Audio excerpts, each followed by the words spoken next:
Esselamu Aleyküm, hayırlı günler diliyoruz değerli izleyenler. Sağlıcakla programıyla karşınızdayız. Sizler de ekranlarınızın başına hoş geldiniz. Radyoları başında bizleri dinleyenler de var. Onlara da selamlarımızı iletiyoruz. Değerli izleyenler, bugün enfeksiyon hastalıkları ve koronanın seyrini inşallah konuşmaya çalışacağız. Konuğumuz Profesör Doktor Haydar Sur hocamız. Üsküdar Üniversitesi Dekanı Tıp Fakültesi Halk Sağlığı Anabilim Dalı Başkanı aynı zamanda. Çok güzel, hoş bir ortamdan hocamız bizlere seslenecek. Öncelikle hoş geldiniz diyoruz. Hoş bulduk kıymetli kardeşim.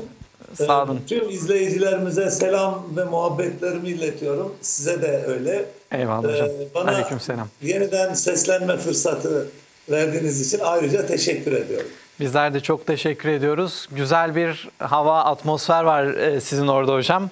Öyle bir havada inşallah yayınımızı yapacağız. Tuzla'da bizim böyle küçük bir bahçemiz var. Bahçe şenlendi. Tabii Ekim aylarının ortasını geçip sonlarına yaklaştığımız bir dönemde havanın bu kadar güzel olması iyi bir şey ama memleketimizde kuraklık olduğunu da unutmamak lazım. Bir yandan da içimiz acıyor. Yağmur beklediğimiz mevsimlerdeyiz aslında. Evet, peki. Hocam çok teşekkürler. Güzel bir giriş olmuş oldu. Şimdi enfeksiyon hastalıklarını konuşacağız. Kışa doğru da gidiyoruz. Genelde grip ve nezle ile karşılaşıyoruz. Korunma yolları nasıl olmalı? Nelere dikkat etmeliyiz? Özellikle grip ve nezle ile ilgili bize tecrübelerinizi, bilgilerinizi paylaşırsanız. Buyurun. Musab kardeşim, şimdi hastalıklar, bulaşıcı hastalıklar insana teneffüs yoluyla bulaşır. Deri yoluyla bulaşır. Elimize değer mikrop oraya yerleşir ya da vücudumuzun bir yerine. Bunun dışında eşyalar üstünden yine bir temas yoluyla bulaşır. Ya da yiyeceklerimiz, içtiğimiz su, yediğimiz gıdalar yoluyla bulaşır. Sindirim kanalıyla. Veya cinsel yolla bulaşan hastalıklar var. Bunu zührevi hastalıklar diyoruz, ona ayrı. Solunum yoluyla bulaşanları bugün konuşacak olursak, bunların aslında hepsi aşağı yukarı aynı. Sadece birinin bulaşması için mesafe 1 metre olur, öbürününki 3 metre olur. Birisi havada asılı partikül sayısı azken bile çok bulaşıcıdır, rahat bulaşır. Öbürü biraz daha fazla havada mikrop varsa bulaşır.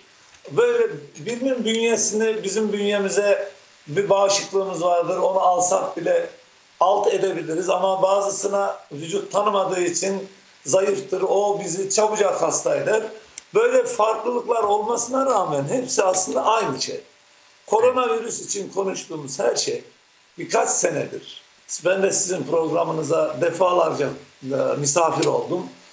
Konuştuğumuz her şey aslında influenza virüsü içinde, zatürre mikrobu içinde, kızamık içinde çocuklarda, çocuk felci içinde, hepsi için geçerli şeyler konuşmuş gibiyiz. Evet. Şimdi koronaya ek olarak önümüzdeki dönem bizi biraz daha abluka altına alan konu şu oldu. Grip mikrobu, influenza virüsü dediğimiz mikrop 3-5 senedir Covid'e aldığımız süper önlemlerle maskemiz, mesafemiz, elleri sürekli yıkama filan ile baskı altına alındı ve normal kainat üstündeki normal devrini tamamlayamadı mikrop. Baskı altına kaldı. Şimdi onlar serbestleşti. Koronanın etkisi azaldı ama bu sefer influenza ve diğer RSV dediğimiz bir başka tür virüsler var. Başka virüs aileleri var. Onlar bu sefer fırsat buldular. Şu anda onlar da bize hasta etmekte. Evet. Nitekim benim de sesimden anladınız. Ben de bir haftadır influenza virüsü enfeksiyonu geçiriyorum. Öyle. Eyvallah. Genel özetini bu şekilde fotoğrafı ortaya koymuş olalım. O zaman şöyle, özellikle okula giden öğrenciler, toplu taşımayı kullanan vatandaşlar, yine kalabalık iş yerlerinde çalışan işçiler, çalışanlar daha çok dikkat etmeleri gerekiyor. Özellikle evet. 65 yaş üzerindekiler için de tehlike söz konusu sanırım hocam. Özellikle grip ve nezle ile ilgili. en fazla dikkat etmeleri gereken kesimler bunlar. Çocuklar, yaşlılarımız, Evet. yine kalabalık ortamlarda bulunmak zorunda olanlar. Bizler de alışverişe giderken yine özellikle grip ve nezleye karşı da koronada aldığımız tedbirlere devam edelim mi hocam? Evet, evet. Aynısını kapalı ortamlarda, özellikle bilhassa kapalı ortamlarda, metroda seyahat ederken, açık havada yolda yürürken o kadar da obsesif olmaya gerek yok ama kalabalık ortamlara gittiğimiz zaman bunu yapmamız lazım. E, Mesela maçlarda hava açık havada olsa tribünler tıklım tıklım dolu oluyor. Orada da bulaş olabilir. Öyle futbol seyircisi olan arkadaşlarımız, vatandaşlarımız varsa onlar da açık hava diye güvenmesinler. Çok kalabalık yerlerde açık havada da bulaşır. Peki. Benim söylemek istediğim ilginç bir bilgi var burada. Peki. Bir enfeksiyon hastalıkları profesörü, bizden de kıdem olarak da biraz daha fazlası olan, bilgi olarak çok fazlası olan bir abimiz geçenlerde son okuduğu yayınlarda o şeyi de böyle bilimsel yayınlarda didik didik eden birisidir bu bahsettiğimiz abimiz. Koronavirüs, influenza virüsü ve diğerleri bir araya gelip atak yapıyorlarmış. Yani onların güç birliği ettiğine dair yeni kanıtlar elde edilmiş, virüsler. Evet. Biz onlara karşı önlemleri sıkılaştırdıkça onlar da böyle bir sanki ortaklaşa hareket ederek insanoğlunu hasta etme yönünde hamle yapmışlar gibi. Böyle bir ön bilgiler, şimdiye kadar ben böyle bir bilgi sahibi değildim. İşittiğim zaman biraz şaşırmakla beraber neden olmasın diye düşündüm. Çok ilginç yeni bilgilere ulaşacağız böyle önümüzdeki yıllarda. Bu deneyimler bizi bakalım nereye götürecek diye düşünüyoruz. Evet hocam. Kainatın sırları hakkında daha bilmediğimiz neleri keşfedeceğiz bu macera boyunca. Eyvallah hocam. Çok önemli bir bilgiydi. Onun için şöyle bir algımız var. Ya griptir, nezledir ne de olsa geçer gibi bir algıyla da yaklaşıyoruz. Kendimizi kısıtlamıyoruz. Her ortamda bulunmaya devam ediyoruz. Grip ve nezle olduğumuz zaman hocam. Gaflet tabii. Gaflet. Büyüklerin tabiriyle buna gaflet denir. Eyvallah. Eyvallah hocam. Daha dikkatli olmamız gerekiyor değil mi hocam? Yani grip ve nezleysek de tıpkı koronanın başladığı ilk zamanlar gibi nasıl tedbirler, önlemler alınıyorsa yine alınması gerekiyor. Çünkü siz de önemli bir bilgi verdiniz bu noktada. Tekrar izleyenlerimizi de bu konuda uyarmış olalım en azından. Bu arada izleyenlerimizi de bekliyoruz. WhatsApp hattımız açık. Bu uyarıyı da yapalım. Telefon hattımız da açık olacak. Aramak isteyen soruları olan izleyenlerimiz Profesör Doktor Haydar Sur hocamıza sorularını iletebilecekler. Bunu da hatırlatmış olalım. Hocam şimdi grip ve nezleden sonra ateş, üşüme, titreme gibi semptomlar da ortaya çıkıyor. Neler yapmamız gerekiyor, nelere dikkat edeceğiz? Özellikle beslenmeyle ilgili var mı tavsiye önerileriniz? Tabii, tabii. Şimdi değerli kardeşim çok temel bir bilgi vereceğim ben. Bir enfeksiyon yani vücutta olmaması gereken mikropların çoğalması hadisesine enfeksiyon deniyor. Bir enfeksiyon hadisesi meydana gelmişse öncelikle ilk bilmek istediğimiz şey bu bir virüs enfeksiyonu mu, bakteri enfeksiyonu mu? Bunu bilmek durumundayız. Evet. Diğer başka mikroorganizmalar da var ama şimdi onlara girmek istemiyorum kafaları karıştırmamak için. İkisi arasındaki farkı bilmemiz neden önemlidir derseniz eğer bakteri enfeksiyonuysa buna antibiyotik kullanmak gerekecektir. Faydası olacaktır. Antibiyotik olmadan pek geçmez bakteri enfeksiyonları. Ama virüs enfeksiyonlarında bakterinin antibiyotiğin hiçbir faydası yoktur. Aksine antibiyotik vücuda zarar veren az da olsa zarar veren bir ilaçtır. Bağırsağımızdaki faydalı mikropları da öldürerek kana karışan bir maddeden bahsediyoruz. Bizim için bağırsağımızda milyonlarca bakteri var. Size basit bir bilgi vereyim. İnsan vücudunda 39 trilyon civarında mikroorganizma hücresi var. 39 trilyon, trilyondan bahsediyorum, milyar değil. İnsan vücudunun kendisine ait olan hücresi ise 13-14 trilyon tane kadar. Evet.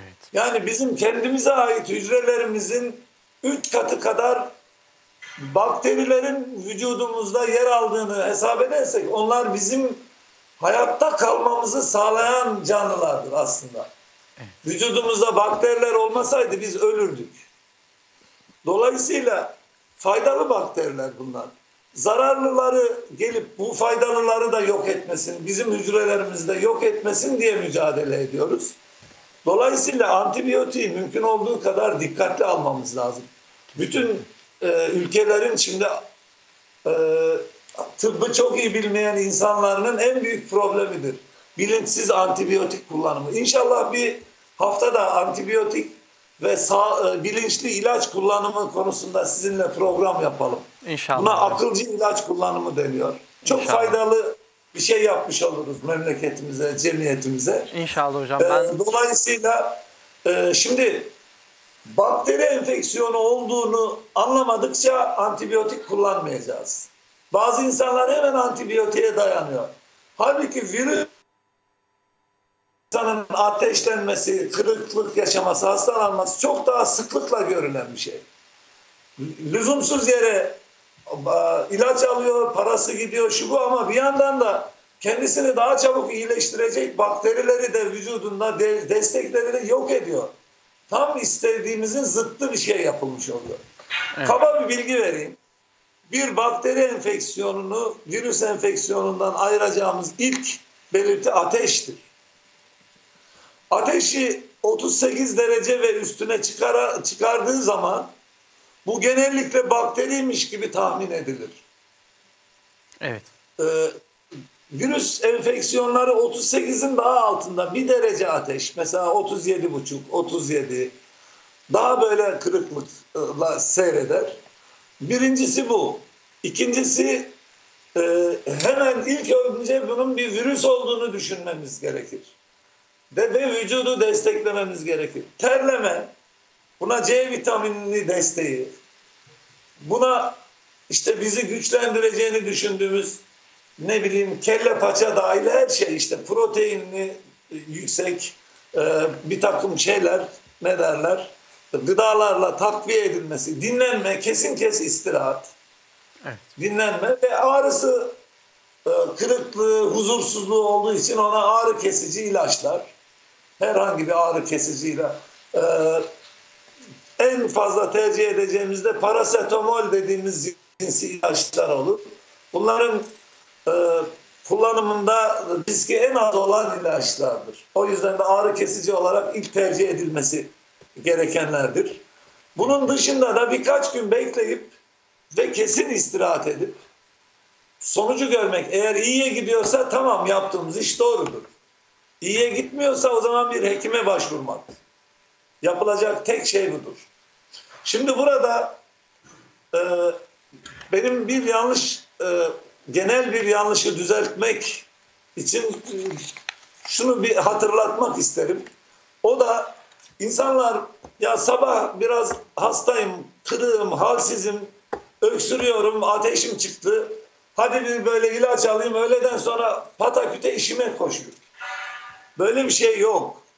Eğer vücudunuz enfeksiyon hastalığına tutulmuşsa, vücudun istirahat hakkını ona teslim etmedikçe iyileşemezsiniz. İlaçlardan böyle hapur hapur avuç avuç ilaç atarak kendinizi iyi sanırsınız. Ama bu yalancı bir, yani hastalığın sinyallerini ortadan kaldırabilirsiniz ama iyileşmemişsinizdir. Eğer hastalığınız, enfeksiyon hastalığınız varsa dinlenerek geçireceksiniz. İlaç kadar önemli olan şey bu. Ve bunlar da 3 gün, belki 5 gün güzelce istirahatle mümkün olacak bir dinlenmeden bahsediyorum. İşimiz çok, hocam gücümüz çok. Bizi bekleyen işte bir sürü falan. Tamam da hastalığın biraz daha ilerledikten sonra 3 günde getireceğin hastalığı bu sefer 10 günde geçirirsin. O çok olan işlerinden 3 günlük feda değil 10 günlük feda etmeye başlarsın. Çünkü bunun şakası yok. Hastalık ciddi bir şeydir. Hastalığın şakası yok. ve o kendi kurallarıyla işleyecektir vücudumuzda. Bizim onu ya işte kendimi iyi hissettim hadi hemen koşturayım işe dediğimiz zaman büyük bir yanılgı içinde. İnsanların çoğu da bu nedenle hastalığını tam atlatamadan, nekahatını tam sürdüremeden tekrar koşuşturmaya döndüğü için hastalık geri geliyor ve bu sefer daha kuvvetli olarak geri geliyor. Peki. Hocam, 3 gün feda edemeyenler 10 gün feda etmek zorunda kalıyorlar o zaman. aynen. Çok önemli bilgilerdi, gerçekten çok faydalı bilgiler. İzleyenlerimiz de soruyor WhatsApp hattımıza gelen sorular arasında. Özellikle antibiyotik kullanımının hekim muayenesinden sonra başladığını ifade ediyorlar. Biz hekim muayenesi ve o süreçten sonra nelere dikkat etmeliyiz? Normal bir muayeneden sonra herhangi bir tahlil yapılmadan demiş izleyenimiz, bazen yazılabiliyor antibiyotikler. Biz orada ne isteyelim hekimlerden, ne yapmalarını isteyelim, nasıl bir yönlendirme yapsınlar diye soru soruyorlar. Buyurun hocam. Çok güzel, çok güzel, bilinçli bir soru. Tebrik ediyorum bu kardeşimizi böyle güzel bir soru sorduğu için. Şimdi böyle bir hastanın hekime gittiğini düşünelim ve adım adım macerayı ele alalım. Hekimin bu hastayı bu halde görüp muayene ettikten sonra bir tahminde bulunması lazım. Eğer tahminde bulunmazsa ne olur? Hastaya 3 gün bekle, ben senin tahlillerini yaptırayım. Bu antibiyotik için gereken antibiyogram tahlilleri 3 günden önce çıkmazlar. Evet. 3 gün bekle, evine git. Uygun antibiyogram sonucuna göre ben sana uygun antibiyotiği yazayım dese bir hekim, bunu hangi hasta kabul eder? 3 gün ateşli kırıklıklar içinde ilaç almadan beklemeyi hangi hasta kabul eder? Çoğumuz böyle bir şey zaten tıp da kabul etmiyor. Bizim önerdiğimiz bu durumda hekime gittiğimiz zaman hekim bunun bakteri enfeksiyonu mu, virüs enfeksiyonu mu olduğunu ayırt edecek bir takım muayenelerde bulunur. Mesleki bir yetkinliği vardır bu konuda. Klinik muayenede. Bunun bir bakteri enfeksiyonu olduğunu düşünürse hangi tür enfeksiyonlara en çok hangi antibiyotikler fayda sağlar, buna ait hekimin bir bilgisi vardır. Onlardan birini tahminen yazar. Yapmak zorunda kaldığı şey budur çünkü. Ama antibiyotiği kullandırmadan önce de numunelerini alır ve tahlile gönderir. Sonra hastasını 3 gün sonra kontrole çağırır. Kontrole çağırdığında eğer daha önce tahmin ettiği şekilde sonuç geldiyse laboratuvardan, mesele yok. Bir muayene yapar, aynı ilaçlara devam edeceksin, geçecek diyecektir hastasına. Eğer tahmininde yanıldığını görürse tahlil sonuçlarına bakarak, analiz sonuçlarına bakarak, evet, o zaman ilacı değiştirmeyi devreye sokar. İlacı değiştirecektir. Dolayısıyla bir hekime bir sefer muayene olmak da güzeldir tabii ama bazen yetmeyebilir. Hekim kontrolle çağırdığı zaman onun mutlaka bir bildiği vardır ve kontrol muayenelerini ihmal etmemek, tekrar gitmek gerekir. İşte bu dediğimiz değerlendirmeyi hekim ancak kontrol muayenesinde yapabilecektir. Dolayısıyla hekim hem tahmini olarak bir ilaca başlamak zorundadır, böyle bir ateşli hasta karşısında olduğu zaman, hem de tahlil sonucunda tahmininin doğru olup olmadığını kontrol etmek zorundadır. Bu şekilde hastasını iyileştirmek zorundadır. Bütün macera budur. Bu bilinçli soruyu soran kardeşim de hangi aşamada ne yapması gerektiğini herhalde net olarak anlamıştır diye düşünüyorum. Peki. Çok teşekkürler hocam. İzleyenimiz ismini vermemiş ama buradan selam sevgilerimizi iletiyoruz. Geçmiş olsun dileklerimizi de iletelim. Yine bir sorumuz var aslında. Biz de öksürüğe özel bir başlık ayırmıştık ama izleyenlerimiz de sormuş. Enfeksiyonlar öksürüğe de sebep oluyor mu diye sormuşlar hocam. Tabii. Tabii ki enfeksiyonlar öksürüğe sebep olur. Üst solunum yolu enfeksiyonları dahil. Yani bu soluk borumuz ta buradan başlayıp akciğerlerimizin yaygın şekilde en uç noktalarına kadar giden bir hava yolu sisteminden bahsediyoruz. Bunun herhangi bir tarafında meydana gelen normal dışı bir oluşum öksürükle sonuçlanabilir. Öksürük nihayetinde nedir? Bu yol üzerinde burası kritik bir şeydir. Hava alamazsak ölürüz çünkü. Evet. Dakikada 12 kere ortalama hava almak zorunluluğumuz vardır. Bu nedenle kritik bir şeydir teneffüs yolları bizim için. İşte o kritik yollara Allah bir takım duyargalar, şeyler döşemiş. Sensör diyorlar şimdi de, duyarga Türkçesi. Bunlar herhangi bir normal dışı bir şeyi hissettikleri zaman bende normal olmayan bir şey var.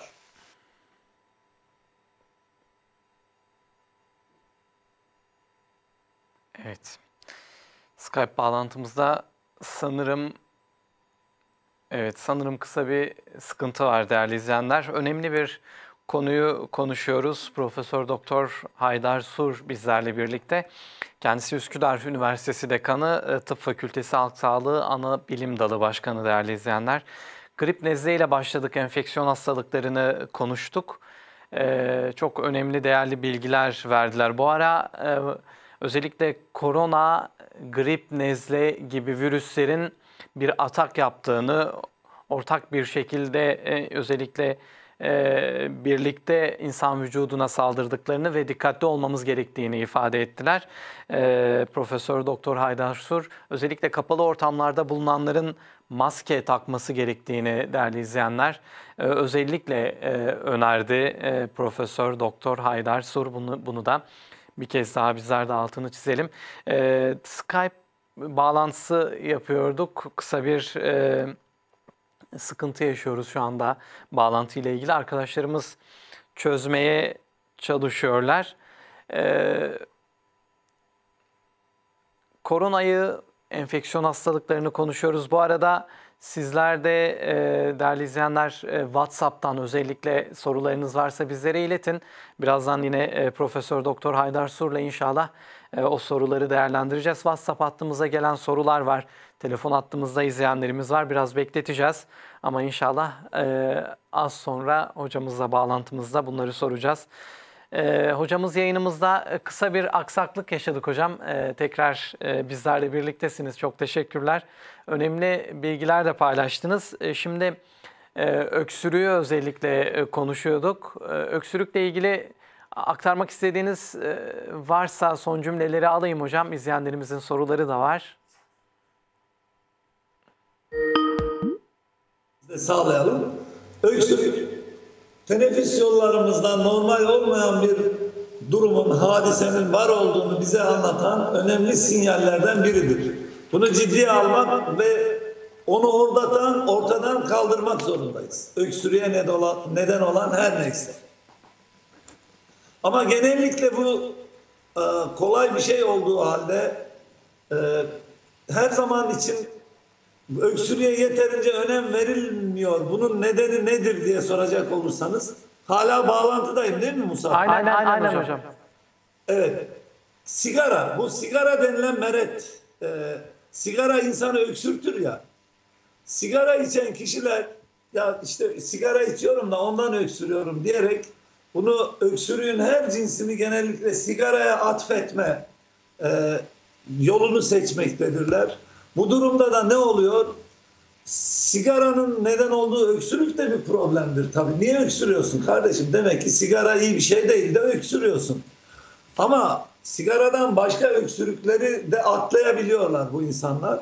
Böylece ciddi problemleri ihmal etme şeyi doğuyor. Riski doğuyor. Bu riske dikkat çekmek isterim. Peki. Çok teşekkürler hocam. Şimdi telefon hattımızda İstanbul'dan Neşat Bey var. Onu hatta alalım, sorusunu alalım kendisinden. Neşat Bey hoş geldiniz. Neşat Bey sesimizi alıyor musunuz? Şöyle WhatsApp'tan bir soru yönelteyim. Telefon hattımızda bir... Neşat Bey hoş geldiniz yayına. Tamam, hattan ayrılmış Neşat Bey. Şöyle bir sorumuz var. Ben sürekli enfeksiyon geçiriyorum.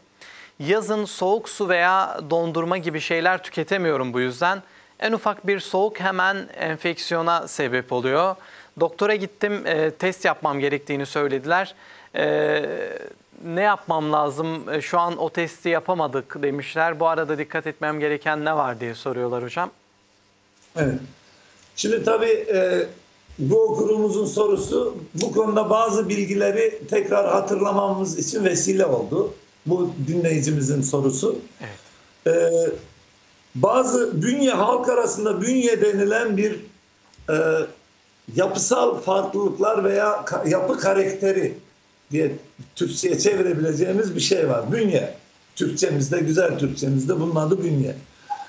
Bünyesi daha kırılgan olan, çabucak hastalanmaya eğilimi olan insanlar genellikle altında incelediğimiz zaman bu insanları ya alerjik bir genetik yapı nedeniyle böyle hassas bir noktaya gelmiş oluyorlar ya da ikinci olarak da bağışıklık sistemini zayıflatan bir hadiseleri vardır. Bunlardan hangisi varsa bile ya da beslenme, işte beslenme de yine bağışıklık sistemini düşürür eğer kötü besleniyorsak. Evet. Beslenme olabilir, bazı maddelere maruz kaldığımız için o bağışıklık sistemimizi baskılıyor olabilir. Her ne olursa olsun bağışıklık sisteminin gücünü analiz ettirmesini, bir check-up'tan geçmesini öneririm ben bu kardeşimizin. Bağışıklık sistemiyle ilgili testleri yaptırıp doktorundan bunu istesin ve bende çabucak hastalanmaya meyletme durumunun kökeni nedir diye sorsun. Bu ya da bir alerji varsa da alerjen maddeyi ortaya çıkarsın. Ona karşı kendisini savunma haline getirsin. Dolayısıyla hayatı kolaylaşır, güzelleşir. Yoksa yaz günü bir dondurma yedi diye bir insanın hemen hastalanıvermesi normal kabul edeceğimiz bir durum değil tabii. Evet. Ani ısı farkları bağışıklık sistemimizin hareketini biraz yavaşlatan bir durumdur ama bir tane dondurma yemekte bu da hemen ortaya çıkan bir şey değildir. Peki, çok teşekkürler hocam. İzleyenlerimizin sorularını da yanıtlamış olduk. Covid-19'a biraz geçmek istiyorum hocam. Siz nasıl görüyorsunuz seyri, yapılan, özellikle alınan tedbirler, önlemler? Şu anda Covid-19 ile ilgili bazen haberler okuyoruz. Bazı bölgelerde yine karantinaya gitme durumları oluşmuş. Siz durumu nasıl görüyorsunuz? Genel olarak takip ettiğiniz kadar bizlerle paylaşırsanız hocam. Vallahi şimdi benim gördüğüm kadarıyla biraz kehanette bulunacak olursak aynen influenza virüsü bizi ne kadar tehdit ediyorsa korona da bu kadar tehdit ediyor hale gelecek. Evet. Hocam ortada bazı ölümler var. Bunları neye bağlıyorsunuz filan derseniz aslında koronavirüs çıkmadan önce yani bizim gözlerimiz biraz kör iken bu tarz enfeksiyonlara biraz kör iken influenza virüsünün de bir bu kadar insanın canını aldığını göremiyor idik. Bir hassasiyetimiz oluşmamıştı. Grip deyip küçümseyerek geçtiğimiz dönemlerde onlar. Onlar geride kaldı. Ve konunun uzmanları İngilizce hidden deaths diye bir şey var. Gizli ölümler. Yani bu insan aslında influenza hastalığına, virüsüne yakalandığı için öldü. Bunlar kayda ne diye geçiyordu? Kalpten öldü, işte akciğer solunum yetmezliğinden öldü, zatürreden öldü. Tıbbi tablonun adı yazılıyordu. Evet. Esas köken olarak bu influenza virüsünün neden olduğu yazılmıyordu tıbbi kayıtlarımıza. Ama koronada böyle olmadı, dikkatinizi çekersem. İster kalpten ölsün, ister akciğerden ölsün, nereden ölürse ölsün. Bu hastalığın kökeninde korona var olduğu için koronavirüs diye kaydedildi ölümler. Dolayısıyla koronavirüsün ölümleri daha fazlaymış gibi geliyor ama değil. Grip virüslerinin de ölümleri var. Dolayısıyla biz her zaman virüs enfeksiyonlarına zaten hayatımız boyunca bundan sonra dikkatli davranarak, kendimizi koruyarak yaşamak zorundayız. Korona gider, bir başka hastalık gelir. Bunların her birisi aynı şekilde insan vücudunu yıkıyorlar. Birisi o şekilde akciğerden giriyor, biri mideden giriyor, birisi deriden giriyor. Fark etmez yani. Önemli olan temizlik kurallarına uymak, temas ettiğimiz maddelerin de temiz tutulması, hijyen, çevre hijyeni, yaşadığımız ortamı temiz halde yaşayıp temiz halde çocuklarımıza bırakalım. Örneğin arabada gidiyor adam, sigara zaten başlı başına bir sağlık sorunu da, sigarasının paketi son sigarayı yaktığı için arabasında buruşturuyor ve camdan çak diye dışarıya atıyor. Ve arkadaş, senin araban temiz olmaya layık da bizim asfaltımız, yaşadığımız ortam temiz olmaya layık değil mi? Yeterince temizlik görevlimiz var mı ki asfalt yollarda, E5'te, TEM yolunda oradaki o sigara paketlerini süpüreceğimiz o kadar çok eleman çalışabilir mi yeryüzünde? Çalışamaz. Bu biraz da bize sorumluluk olarak temiz tutma görevi veriliyor. İzmaritlerin oraya buraya atılması, park yerine gidiyorsunuz, bir yarım saat hava alalım yeşillikte güzel. Ortalık izmaritten geçilmiyor, çekirdek kabuğundan geçiyor. Hadi çekirdek kabuğu doğaya karışır, çürür, organik bir maddedir. Ben onu kirlilikte saymayabilirim. Toprağa karışır ve fayda sağlar. Sigara izmariti ne oluyor? Bunu bari içiyorsun, kendi sağlığına zarar veriyorsun. Çevreye bari biraz saygı duy arkadaşım. Yani böyle konulardan başlayarak bizim hayatımızın merkezine sağlığı oturtmadığımız zaman, yok korona virüs şeyi geldi geçti dalgası, yok influenza geldi geçti, yok öbürü geldi geçti diyerek ömrümüz tükenir ama bu enfeksiyonlar tükenmez.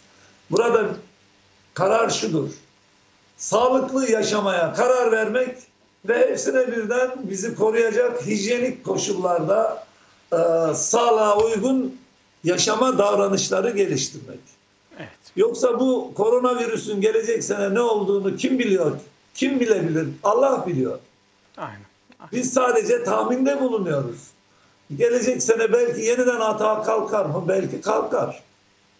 Ama bizim bugüne kadarki bilgilerimize dayanarak gittikçe bir azalma eğilimine girdi. Kış aylarında biraz daha kafasını kaldırabilir. Yeniden atak yapabilir. Ama öyle bundan önceki 3 yıl içinde yaşadığımız kadar büyük bir dalga beklenmiyor. Peki. Bundan öte ne söylersem Haydar'ın tahmini olarak söylemiş olurum. Ondan öte bir bilimsel gerçek için bir elimde kanıt yok. Peki hocam, çok teşekkürler. Gerçekten önemli vurgular vardı. Hep birlikte mücadele etmek gerekiyor. Toplum olarak bilinçlenmemiz gerekiyor. Özellikle temizlik, hijyen konusunda sizler de ifade ettiniz. Çünkü toplu alanları hepimiz kullanıyoruz. Hepimiz yolları kullanıyoruz. Hepimiz yine cadde ve sokaklardayız, parklardayız ve hep birlikte oraları temiz tutmamız gerekiyor. Bu da bu tarz enfeksiyonların artmasının önüne geçecek önemli tedbirler. Çok teşekkürler hocam. Önemli bir hatırlatmaydı, vurgulardı. Hocam önemli bir konu da aşı meselesi. Hala aşı ile ilgili çok ciddi anlamda soru işaretleri var. Yapmayanlar biz aşıyı yapmadık ne oldu diyorlar. Yapanlar da hatırlatma dozları yapalım mı, gerek var mı diye soruyorlar bu aralar. Siz neler söyleyeceksiniz aşı ile ilgili? Aşının durumu nedir? Hatırlatma dozu yapılsın mı ya da yapmayanlar aşı yapsınlar mı hocam? Neler söyleyeceksiniz aşı ile ilgili? Öncelikle aşıyı yapanlar senede bir defa hatırlatma dozu yaptırmalarında fayda var. Ben de öyle yaşıyorum kendi adıma. Eğer 6 aydan daha uzun geçmişse şimdi gidip bir hatırlatma dozunu yaptırsınlar. Ve her sene aynı tarihlerde, yaklaşık aynı tarihlerde birer doz yaptırsınlar diye öneririm. Hiç aşı yaptırmamış vatandaşlarımıza ise söyleyeceğim şey şudur: değerli vatandaşlarım, ben bugüne kadar 5 kez aşı oldum. Buna rağmen koronavirüs enfeksiyonu da geçirdim. Çoluğum çocuğum da aşılıydı, onlar da geçirdiler. Ama şöyle bir yanlış bilgi akıllarından silmek için söylüyorum. Şu insan olsun. Bunu aşıladığım zaman bu hiç korona enfeksiyonu olmaz. Aşılamazsam hasta olur diye bir mantık yoktur burada. Buradaki mantık şudur. Aşılandığım zaman hastalığın değişik aşamaları var. Mesela ben hiç aşılanmasaydım ölebilecek birisiydim. Alerjik bir bedene sahip bir insanım. Aşılı olduğum için hastalığı daha hafif geçirdim. Aşı hastalığı birçok kişide tam olarak önler. Tam olarak önleyemediği kişilerde ise hastalığın seyrini ve seviyesini hafifletir. Dolayısıyla ben aşı oldum ama yine hastalandım diyen insanlara ben şöyle diyorum. Aşı olmadan hastalansaydın belki de ölecektin. Evet. Aşı mutlaka herkesi az da olsa, çok da olsa hastalığın seviyesinden, ağırlık düzeyinden hafifletecektir en azından. Birçok kişide de tam önleyecektir. Dolayısıyla birisi aşı oldu ama yine de hastalandı gibi bir örnek saçma bir örnektir. O kişi hastalanmadığı zaman onun öldüğünü görerek kanıtlayabileceğimiz bir şey. O da olmadığına göre, ölmediğine göre inşallah da uzun sağlıklı yaşar dediğimize göre bunu hayalde tutarak bu karşılaştırmayı yapabilmek lazım. Birincisi bu. Koronavirüs insanları hafif düzeyde hastalandırmadan çok ağır düzeyde hastalandırmaya kadar bir dizi basamak seviyesinde bir seviyede hastalandırır ve bazı kişileri de öldürür. Aşı yaptığımız zaman aşı birçok kişiyi tam olarak bu basamak seviyelerine bile gelmeden korur. Ama tam koruyamadığı kişileri bile kendi halinde kalsaydı çok yukarılarda ciddi rahatsızlığa gidecek kişileri daha alt basamaklarda hastalanarak iyileşme tarafına geçmesi imkanı verir. Bu bilince kavuştuğumuz zaman aşıyı tartışacak bir noktamız kalmıyor. Herkesin az veya çok fayda sağlayacağı tek silahtır şu anda aşı elimizdeki. Keşke bir de ilaç bulsalardı koronavirüs enfeksiyon hastalığına karşı. O zaman aşı artı ilaç ikisi beraber elimizde olsaydı hastalığın kökünü kazımak için daha güçlü bir pozisyona geçmiş olacaktık tıp adamları olarak. İnşallah o günleri de beraber ümit edelim. Bilim insanları çalışıyorlar bu konuda da. Peki. Benim aşıyla ilgili bana birçok defa Musab kardeşim soruluyor. Bu sorulardan birkaç tanesine ben fırsat aydınlatmak isterim insanları. Tabii hocam. Birincisi dini olarak dini hassasiyet soruları çok yoğunlukta. Ben bu soruya çok büyük bir saygı gösteriyorum ve dilimin döndüğünce uzun açıklıyorum. İşte bu domuz şeyinden yapılıyor, jelinden diye bir şey var, aşı. Aşı domuz jelinden de yapılabilir, sığır jelinden de yapılabilir, deve jelinden de yapılabilir, at jelinden de yapılabilir. Bir jelatin üstünde bu aşıyı üretiyorlar. Fabrika diyor ki ülkeye, sana domuz jelinden yapayım mı? En ucuzu domuz jeli. Türkiye Cumhuriyeti Sağlık Bakanlığı bugüne kadar kaç yıldır aşı alıyorsa, 100 yıldır, bir tek doz bile domuz jelinden üretilmiş aşı satın almamıştır. Sağlık Bakanlığımıza bu açıdan sonsuz teşekkürlerimi sunarım. Pahalı olanını almıştır Sağlık Bakanlığı. Sığır jeli biraz daha pahalı domuzunkine göre. Dini bir hassasiyet olmasın diye biz domuzla üretilmiş hiçbir tane aşıyı ülkemizin sınırları içine sokmadık. Avrupa'da aşılanıyorsa o Avrupa ülkeleri domuz jelinden olanlarını alıyorlar.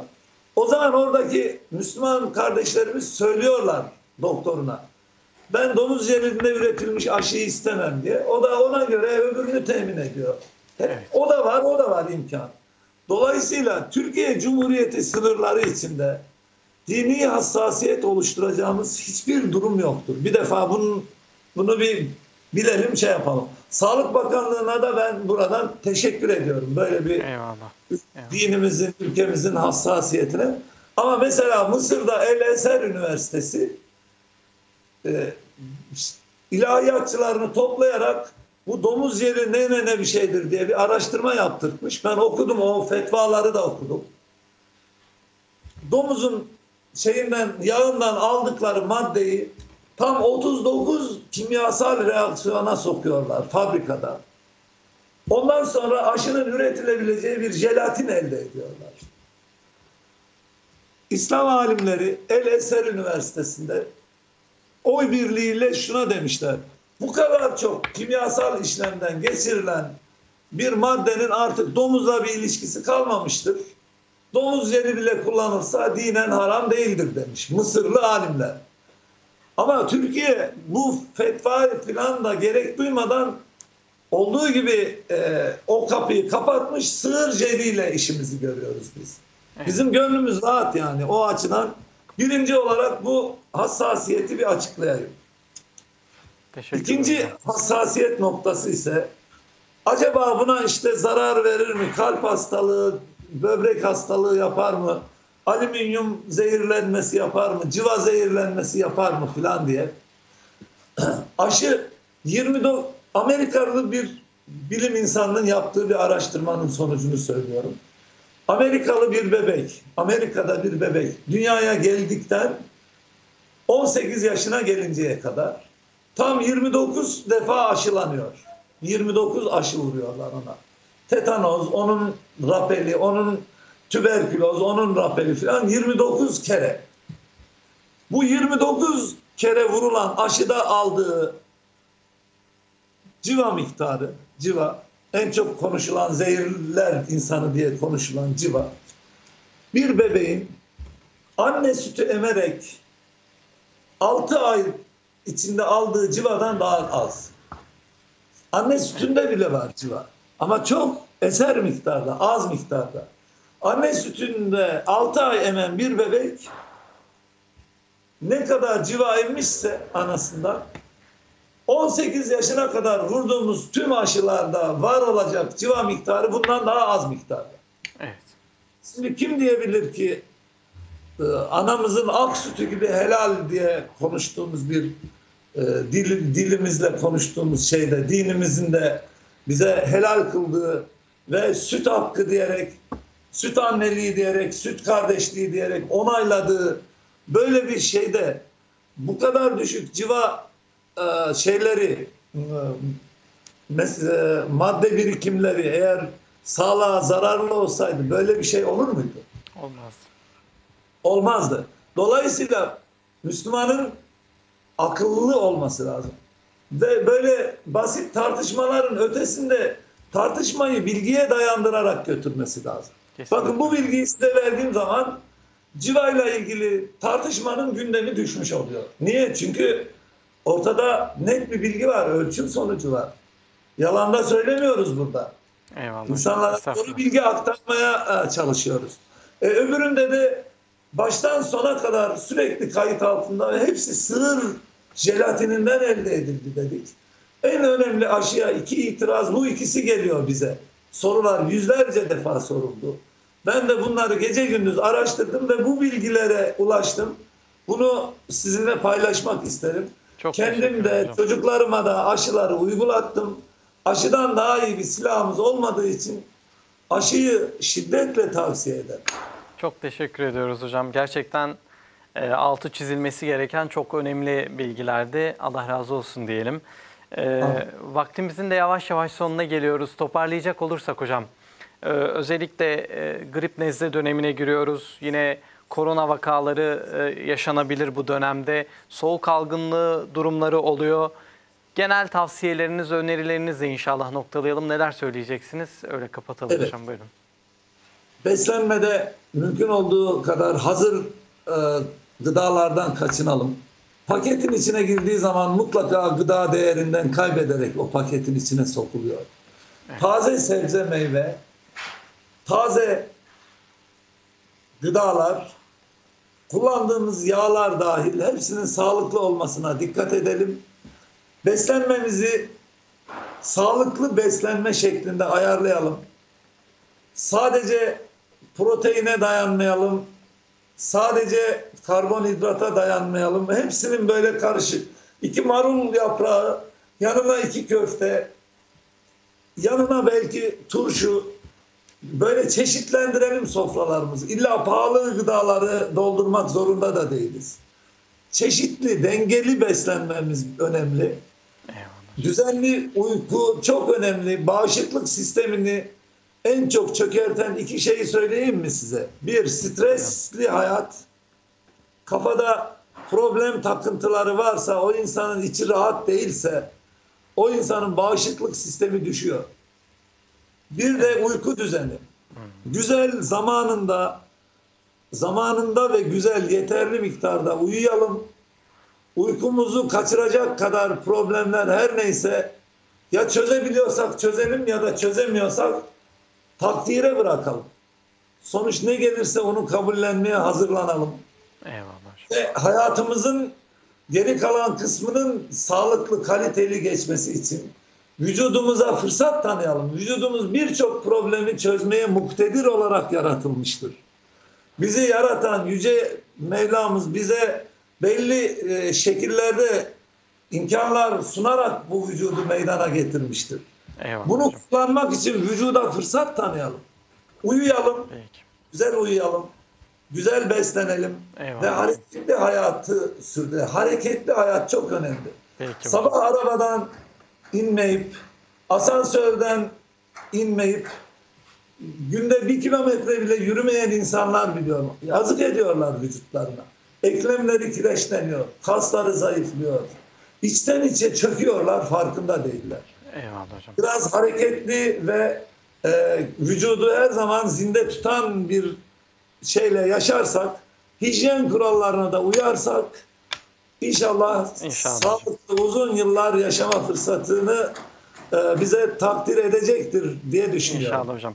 Hocam bir 2 dakikanızı daha alalım. Bir izleyenimiz var. Buyur. Kıramadık. Yayına alalım kendisini. Ahmet Bey telefon attığımızda Adana'dan. Buyursun. Hoş Buyursun. geldiniz Ahmet Bey. Selamun aleyküm. Ve aleykümselam. Abi bu baş dönmesi bu niçin böyle oluyor hocam? Baş dönmesi. Doktora gittim, bir hususi doktora gittim. Dedi senin beynin ufalamış. Sürekli mi olan bir şey bu yoksa dönemsel mi baş dönmeleriniz var? Ola kalkarsam 10 dakika 20 dakika zor ayakta duruyor. Peki. Tamam. Çok geçmiş olsun. Biz inşallah ben hocama yönelteyim sorunuzu. Çok teşekkürler sizlere. Kapatayım mı? Aynen. Bizi dinlemeye, izlemeye devam edin. Geçmiş olsun. Allah'a emanet olun. Allah razı olsun. Sağ olun. Teşekkürler. Ahmet Bey'e geçmiş olsun diyorum. Sorusunun bazı kısımlarını duyamadım. Bana naklederseniz. Hocam sürekli bir baş dönmesi var ve doktor şöyle bir ifade kullanmış. Beyinde bir ufalanma diye anladım ben. Öyle bir teşhis koymuşlar. Sürekli baş dönmesi. 10 dakika ayakta duramıyorum dedi. Ne tavsiye eder hocamız, ne yapalım diye soruyorlardı. Peki. Şimdi baş dönmesi beyinde bazı hadiselerden oluşabilir.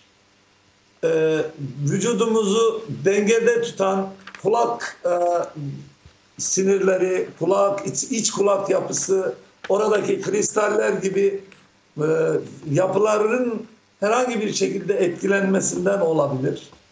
Tansiyonla ilişkili olabilir. Ya da bu bahsettiğim sinirler üzerine herhangi bir tümör basısı varsa o da olabilir. Bunlardan hangisi olduğunu gerçi hekimler hastalarıyla uzun uzun konuşarak hangi türden bir baş dönmesi olduğunu çözümlemeye çalışsalar da bunu tam olarak anlayabilmek için beyin görüntülemelerine başvururuz. Ve onu okuyan nörologlar, beyin cerrahları, gerekirse kulak burun boğaz uzmanları o görüntülerde problemin ne olduğunu görürler. Genellikle baş dönmelerinin sebepleri gizli kalamaz. Bir şekilde görürler. Nereyi gördüyse ona göre de tedbir alacak bir ilaç mı, ameliyat mı, başka yöntemler varsa radyasyon ve benzeri gibi onu önerir hekim. Şimdi benim bu kardeşimize telefondan, buradan, ekrandan böyle kabaca bilgilerle bir tavsiyede bulunmam çok yanıltıcı olabilir. Hastanın faydasına değil, zararına bir sonuç da olabilir. Eğer ilk hekiminden ve onun önerilerinden tatmin olduysa mesele yok. Değilse ikinci kere bir nöroloğa gitmesini öneririm. Nörolog ona bu dediklerimi ayrı ayrı anlatacak, gösterecek ve bir tavsiyede bulunacaktır. Peki hocam, çok teşekkürler. Adıyaman'dan bir izleyenimiz var. Kendisini de alalım son olarak. Hoş geldiniz. Hoş bulduk. Hayırlı yayınlar. Sağ olun, teşekkürler. Geçmiş olsun dileklerimizi iletiyoruz. Biz Buyurun, de sırf sorunuzu sizin alalım. bir izleyiciniziz. Buyurun, buyurun. Sıkça Hoş dinliyoruz. geldiniz. Doktora Eyvallah. bir sorum olacaktı. Tabii, buyurun. Hem ben hem de eşimin karaciğerinde köpek kisti var. Bir seferinde biz ilaç kullandık. Doktorlar artık bir daha kullanmamanız lazım. Evet. Enfeksiyon olsun, ondan sonra dahiliye olsun. Çok doktorlara gittik. En son eşime ameliyat dediler. Acaba doktorum ne önerir kendisine? Peki. Evet. Hocam, soruyu anladık sanırım. Karaciğer hepatit virüsü Bir de dedi, doğru mu? O kısmı duyamadım. bir dakika, ben Hepatit bir tane virüsü daha var bir dedi. sorum daha olacaktı. Karaciğerde hepatit virüsü var değil mi? Öyle. Hepatik değil, köpek kisti. Köpek kisti. Köpek Alo. kisti değil mi? Evet, köpek tamam, kisti tamam, var. anladım. Tamam. Benimkinde külleme var. Külleme. Aktif olur mu? Tamam. Peki. Kis varmış ya. Tamam. Kis, hepatit Hem benim dedikleri hem eşimin köpek bir durum kisti. herhalde. Şimdi Teşekkür ediyorum. Rica Allah razı ederim. olsun. Biz teşekkür ederiz. Hayırlı günler Sağ olun. diliyoruz sizlere. bu Allah'a genel emanet. cerrahinin bir konusu. Karaciğer cerrahları bunun ameliyatını yaparlar. Eşine de ameliyat önerilmiş zaten. Karaciğere girip yerleşen bir küçük mikroorganizmalar var. Parazitler var. Onlar kist yapıyorlar. Bu kardeşimiz hayvancılıkla falan uğraşıyor olabilir. Hayvanlardan geçiyor çünkü bu. Çiftçilik yapanlarda, hayvancılık yapanlarda olabiliyor genellikle. Her ne şekilde olursa olsun gıdalardan da bulaşıyor yediğimiz ayrıca. Her ne şekilde olursa olsun karaciğere yerleştiyse ameliyatla kesin tedavisi mümkün. Dolayısıyla doktor ameliyat önerdiyse ameliyattan kaçmamasını tavsiye ederim ben öncelikle. Peki. Çünkü kendi kendine bir takım dışarıdan harici ilaçlarla falan tedavi edilecek düzeyi geçmiş bir şeyden bahsediyoruz o zaman ameliyat önerildiğinde. Tek şansının ameliyat olduğunu hatırlatırım. Aynı eşini takip eden doktorun bu hanımefendiyi de takip ettiğini varsayarsak oradaki doktor arkadaşlar neyi önerdiyse bir şekilde onu kabullenmek lazım. Eğer doktora kesin güvenleri gelmemişse güvenecekleri bir hekime gidip kendilerini teslim etmeleri. Kime güveniyorlarsa ona kendilerini teslim etmeleri gerekecektir. Peki. Bu, Aydın geçmiş hocam, olsun dileklerimle. bizler de çok teşekkür ediyoruz izleyenlerimiz adına, ekibimiz adına yayınımıza verdiğiniz katkı için, önemli bilgiler için.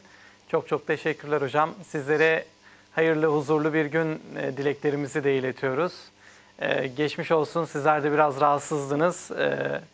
Çok sağ Allah olun. acil şifalar Ben de versin hepinize en derin saygılarımla, muhabbetle selamlıyorum. Allah'a emanet olun. Aleykümselam. Sizler de Allah'a emanet olun.